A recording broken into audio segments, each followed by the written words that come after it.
Hey y'all, it's Christy Gillum. And Christy Baker. Thanks so much for joining us as we learn about home inspections and what's important. Hi, my name is David Halvorsen with Scout Home Inspections. I've been a home inspector for about 7 years now. So my inspection really starts before I even get to the house. As I'm driving into a neighborhood, I will look at what the street conditions are, what everything looks like, how everything looks in the driveway. Is the driveway cracked? Is the top of the house kind of has a sway to it or a buckle in it or anything like that? Looking at the general condition of the house before I even start. Once I get into the home inspection, I personally start on the outside of the house. I walk around the outside. I'm looking for cracks in the brick or the cladding of the house. I'm looking for anything around the grading and the drainage around the house. I'm looking at the windows, the general condition of the siding, general condition of the roof before I go onto the roof. Do I want to go onto the roof? Does it look safe to be on the roof? Things like that. And a lot of roofs, maybe they're not safe to be onto. So I'm looking around on the outside. I'm looking for anywhere that water can make its way into the house through caulking that's missing, through cracks, through gaps and things like that. I'm looking for the external components for the air conditioner. Are those in the right place? Are they in good condition? How old are they? Those kind of things. I'm looking at the external electrical service to the house. Is that in the right place? Meaning, are the wires high enough off of the ground?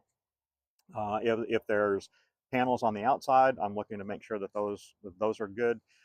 And I open up all of those electrical panels. So I look inside of the panels to make sure that everything is wired correctly inside of those panels.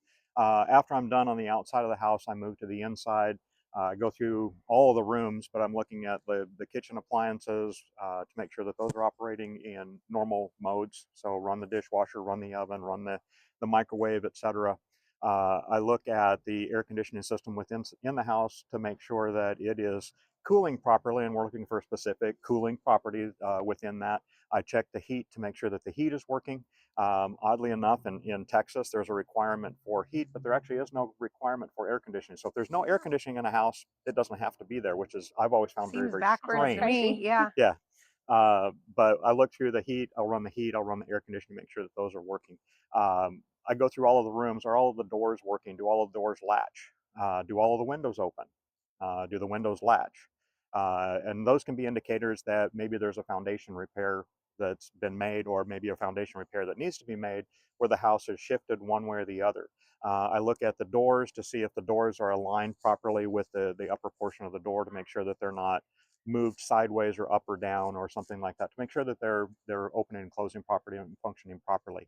Um, I go through the attic of the home, looking to make sure that it's insulated. There's a lot of homes that, especially older homes, that maybe aren't insulated quite as much as what you might want them to be.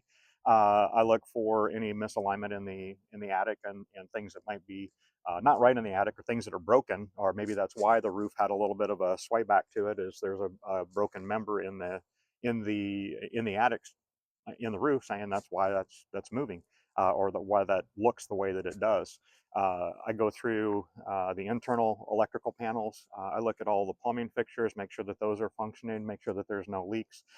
It's surprising how often I'll get all done with my inspection, and I'll go back as I'm closing up, and I'll find a puddle underneath a bathroom sink, where there's a puddle there that wasn't there. It took it a few minutes for it to get down and start draining and find that leak. So we do look for leaks. We look for electrical outlets that are not wired properly, things like that.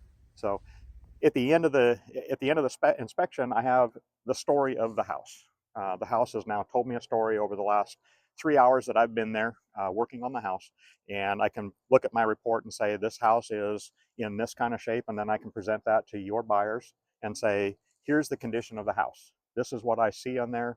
Um, this is the house has been maintained, or the house hasn't been maintained, or the house is in this kind of condition. And that's really what I'm looking for throughout that 3 hours that I'm here doing an inspection. Awesome. Well, as the buyer's agent, I always emphasize that everybody really needs a home inspection. It doesn't matter if it's a brand new construction, if it's a flip, or if it's an older home. Everybody needs an inspection so that they can make an educated decision.